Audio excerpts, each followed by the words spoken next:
No one is bad at drawing. I get annoyed when I hear students who, say to me like, but is there another way? Because I suck at drawing. I'm really bad. I'm like, no, you're not bad at drawing. And they're like, oh, this is shit. This is just like something I did in like 5 seconds. I'm like, yeah, but this is the truth.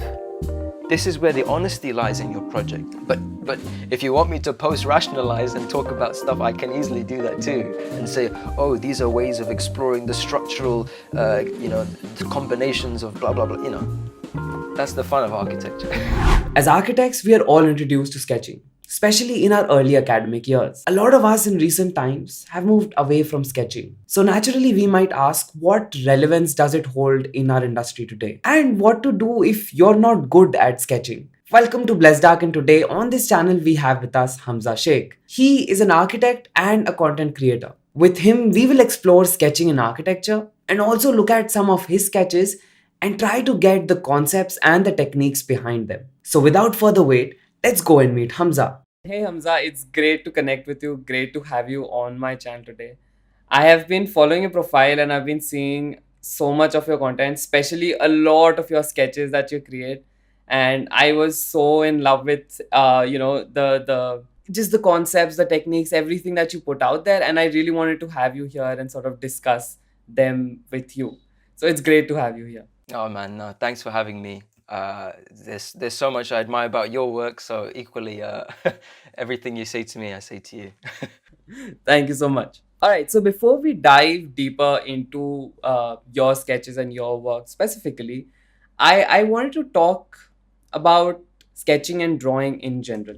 Now, before I start the interview, I wanted to let you know that you can support Blessedarch via Patreon. For as little as $2, you can help me create better and better content and connect with industry professionals all over the world to bring you the best and the most innovative of all of architecture and design. So if you wish to support the channel, you can find the link in the description below. Now, let's start our interview. So, one of the first things that I wanted to discuss with you is, in today's age of technology and software, everybody is sort of running towards creating these amazing, fantastic forms in 3D softwares. Nobody really that much works by hand anymore. It's all exploration through digital means. So, what relevance does sketching and drawing still hold in our industry today? I think it's something you can never avoid. So even though we're the generation who grew up with digital technology being drilled into us in university, from your start of your university education, you're introduced to hand drawing, I imagine, in most courses, but the emphasis is very quickly made on your digital drawing methodology. I think once you start to get to the later stages of your education, and then especially when you start to practice in a company for a long time, you realize there's no avoiding the old school hand drawing methods. There's no avoiding it. And funnily enough, I think a lot of the design thinking that I suppose let's just say, I think a lot of the effective design thinking you develop as an architect comes from doing things with your hand, because you're a lot more attached to your drawing process, you're a lot more attached to your project, whereas I think when you become very detached from the actual project when you're working in digital, in the digital sense. So I think you're seeing a lot of reemergence of popular pages, popular architects who are reviving the hand drawing methodology. And I think everyone recognizes it's something you can never avoid completely at all. True. I mean, this is something, I was discussing similar things with Narendra Sagu as well, who's a senior partner at Foster Plus Partners. So, there's something that he said, when you're drawing, it's not just a drawing to sort of showcase to somebody, but through that drawing, through that exploration, you are questioning, you are thinking through your pencil. He says even when he's in client meetings, he just starts to draw. He takes out a notepad while the client is talking and he starts to draw and sketch and sort of take down their requirements and anything they want through those sketches and then think through them. On my profile, the number one thing that is kind of written on the headline on my Instagram is thinking through drawing, because exactly in that same way, who Narinder, who I respect very much, I've spoken to him on Clubhouse as well, and he's obviously gaining a lot of attention recently, which is an interesting topic as well, because I look at things in a journalistic view as well. So I think it's interesting to see Narinder, although he's been around for a long time, he's starting to get a lot of attention now, but that's a separate topic. But I think all of this suggests the revival of drawing in architecture, and looking at the importance of almost, dare I say it, the architect as the artist. But this whole notion of thinking through drawing is something critical, and it's the summary of my entire experience in architecture school, which is the most important value you as an architectural practitioner can offer is your ability to visually represent, to create the world, to create the vision of the idea or the concept being given to you.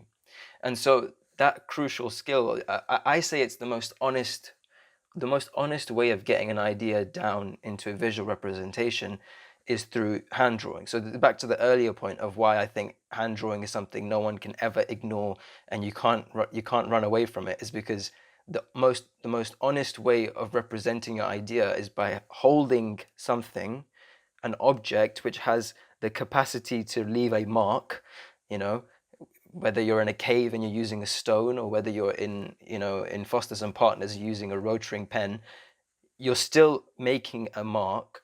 And that mark, if you think of it like an electrical circuit, is connected through your hand, up your arm or whatever, into your spinal nervous system, and there is the hub of ideas.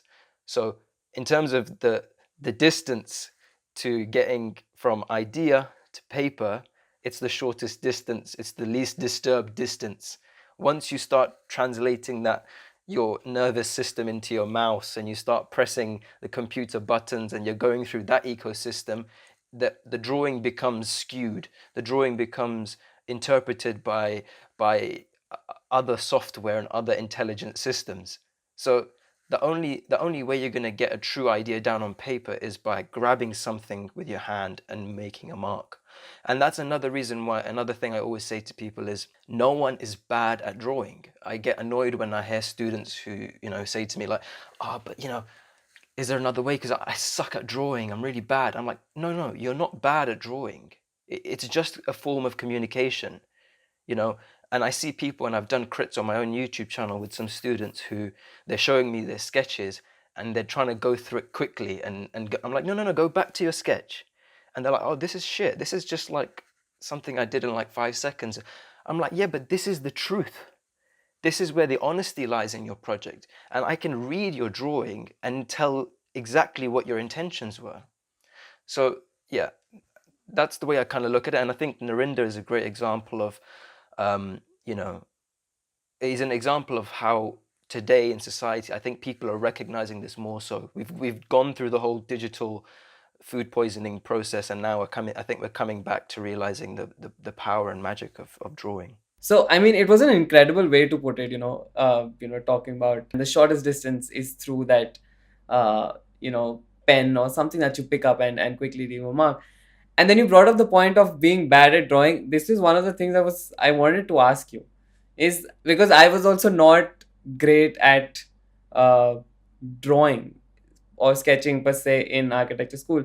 It was like when I came down to it and I really had to make a detailed sketch about something and I took out the hours and the time, I could create something that was maybe aesthetically pleasing.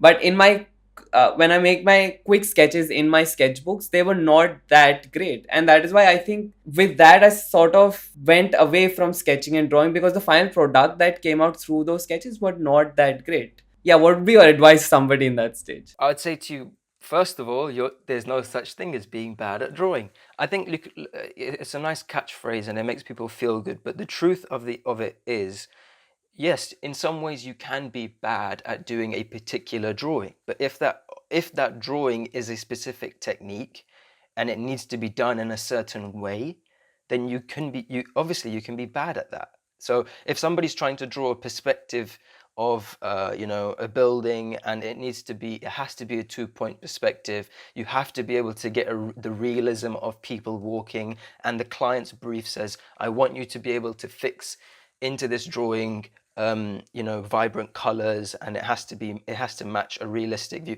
Then yeah, you can do that drawing very badly if you try to do some really abstract, Kandinsky inspired drawing. The client's going to be like, what the hell is this? I didn't ask for this.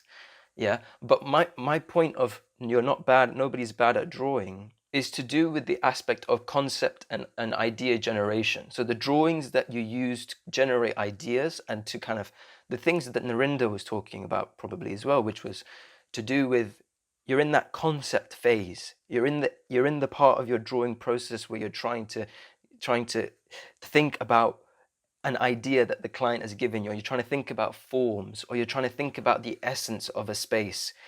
Those drawings, and I think they're the most important drawings, and those are the types of drawings which your thoughts are represented as something visual. No one can be bad at that, in my opinion. And I think if you have your notebook and your sketchbook, and you were free with your drawing, and you were just thinking, you know what, I have an idea, I want to create a space where I'm thinking about, I mean, I'll give you an example. I mean, I can give you more examples when we show my drawings, just so I don't take too much time now.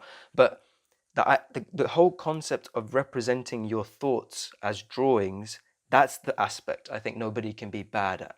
So now, I want to dive deeper into some of your sketches and sort of, understand your concepts behind them and how you created them. So the very first image, so these are some images that I'd selected from your Instagram profile that I really loved, and I wanted to dive deeper into them.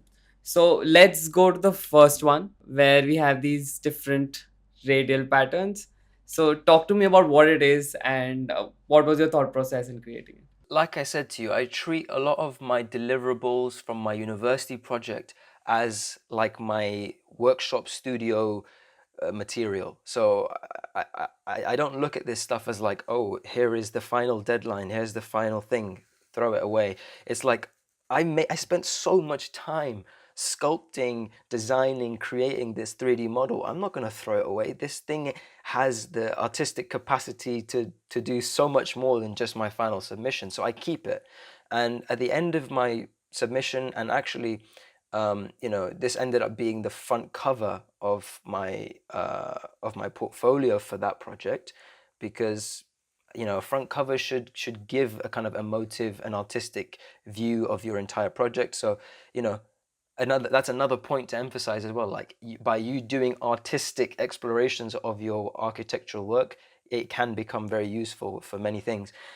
What you're looking at there is I created these. My project was looking at gas holders, which are essentially circular structural frameworks where they're used to store gas. You've probably seen them everywhere if you just Google gas holders. But my intervention was looking at populating these gas holders with architectural things. So what you're looking at there is a view which we call a worm's eye view. A worm's eye view is essentially like a 3D plan, like an axonometric plan. So if you take a section cut through the building the same way you would do a plan, but instead of looking at the plan from above, you switch it so you're looking at the plan from below, and that's why it's called a worm's eye view.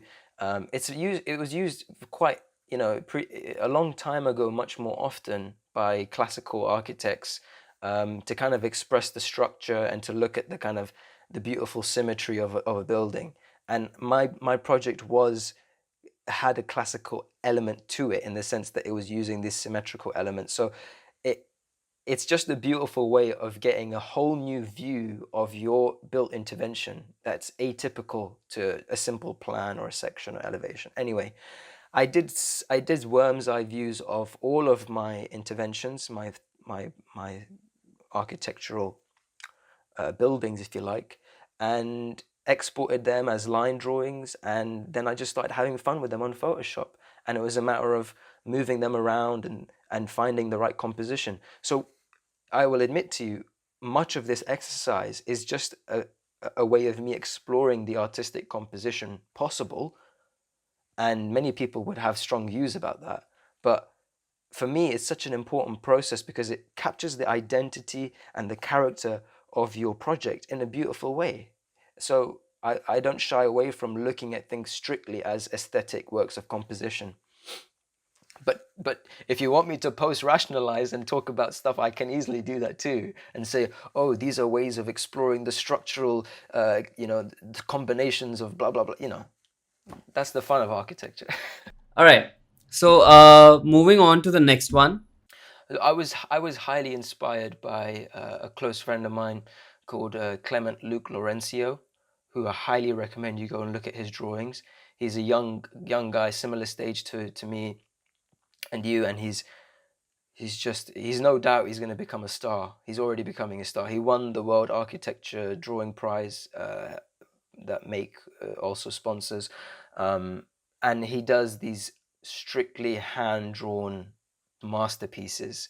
I was also inspired by a novel that he actually also read, but I read as well, called Piranesi.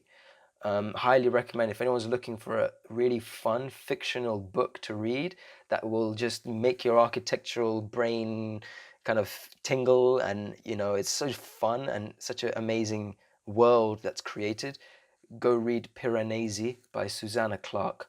So this was a mixture of me saying, how I described to you, that if I see someone's work that I love, I'll try to look at ways of doing something and try to understand their method. So I thought, well, first of all, I haven't really dived into the classical, old school, strictly pencil drawing, just being super careful with the line weight and the pressure and the type of pencil. I haven't done that before, so I want to try it. And this was the result. So I tried it. So again, yeah, this just talks about how, in the sense that what I said to you, that you look at a type of drawing method. I'm insanely curious, intrigued about it, so I want to try it, and I want to try it in my own way. Was there also any other thought behind it, or were you just trying out the technique?